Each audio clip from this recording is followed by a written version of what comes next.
In July 1969, the world watched as a soccer match seemingly ignited a full-scale war between El Salvador and Honduras. To the outside observer, it was an absurdity, a conflict sparked by a game, but for those on the ground, it was the culmination of a century of tension. History remembers it as the football war, but the roots of this conflict went far deeper than a scoreboard. It was a war of the dispossessed, a struggle for land and identity that predated the first whistle of the match. El Salvador and Honduras are neighbors with vastly different realities. One, a small, densely packed industrial hub, the other, a sprawling agricultural nation with miles of unused territory. This imbalance created a pressure cooker. By 1969, El Salvador was the most densely populated country in Central America. With 3.7 million people squeezed into just 21,000 square kilometers, the land could no longer sustain its population. Honduras, 5 times larger, became the escape valve. For decades, hundreds of thousands of Salvadoran peasants crossed the border, settling on underutilized lands in Honduras. By the late 60s, nearly 10% of the Honduran population was Salvadoran by birth. In Honduras, the government of President Oswaldo López Arellano faced its own crisis. Under pressure from wealthy elites to enact land reform, he turned the public's frustration toward the Salvadoran immigrants instead of redistributing corporate land. The enforcement of the 1962 Agrarian Reform Law in early 1969 became a weapon. Salvadorans who had lived and farmed in Honduras for generations were suddenly labeled illegal and stripped of their livelihoods. As thousands of Salvadorans fled back to a homeland that couldn't feed them, the two nations met on the soccer field for the 1970 World Cup qualifiers. It was a match that would set the world on fire. The first game took place in June 1969 in the Honduran capital. Honduras won 1-0, but the result was secondary to the violence that followed. The suicide of a young Salvadoran girl, Amelia Bolaños, turned her into a national martyr for the cause. The return match in San Salvador was even worse. The Honduran team was harassed, their hotels surrounded by angry mobs, and the Honduran flag was publicly insulted. El Salvador won 3-0, but the diplomatic ties were already fraying. The deciding match was played in Mexico City on neutral ground. El Salvador secured their spot in the World Cup with a 3-2 win, but as the final whistle blew, the two nations were already mobilizing for war. El Salvador severed ties that same day, accusing Honduras of genocide against its citizens. The rhetoric had shifted from sports to survival. The invasion was only weeks away. On the evening of July 14th, the Salvadoran military launched a surprise multi-front invasion. Their goal, to seize strategic border towns and advance toward the Honduran capital, Tegucigalpa. The conflict is uniquely known as the last war to feature propeller-driven World War II-era aircraft in combat.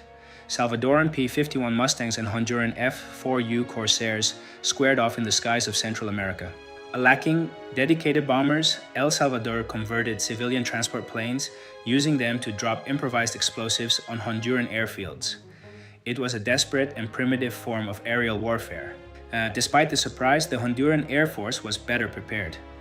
They quickly struck back, targeting El Salvador's primary fuel depots at the ports of Acajutla and Cutuco. This was the turning point. The destruction of their fuel reserves cut the legs out from under the Salvadoran army. Without gas for their tanks and trucks, the ground invasion began to grind to a halt just as it was gaining ground. On the ground, El Salvador had the superior force with 12,000 regular troops. They pushed deep along the Inter-American Highway, aiming for the heart of Honduras. The town of Nueva Ocotepeque fell quickly. For a brief moment, it seemed El Salvador might achieve a total victory, but the lack of supplies and stiffening Honduran resistance slowed the advance to a crawl. The international community was horrified. The Organization of American States met in emergency session, demanding an immediate withdrawal and threatening El Salvador with a total economic blockade.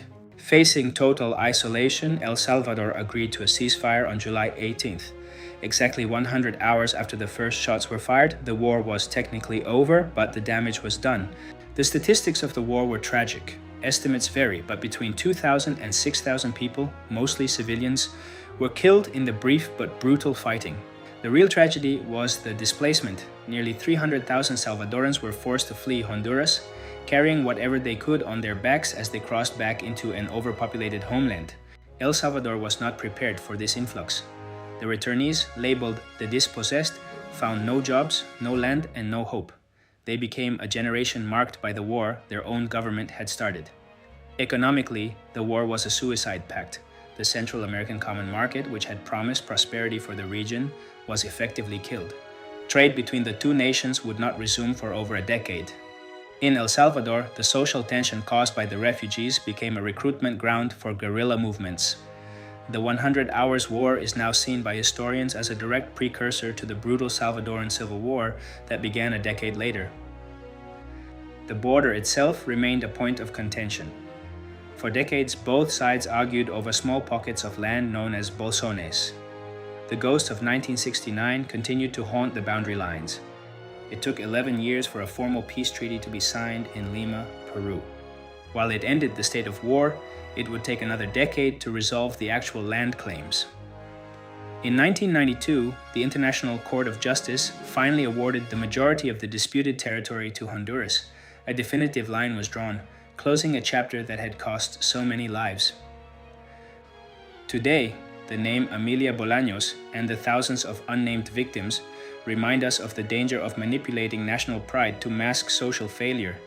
The football war was a tragedy of political convenience. It serves as a stark warning to the world.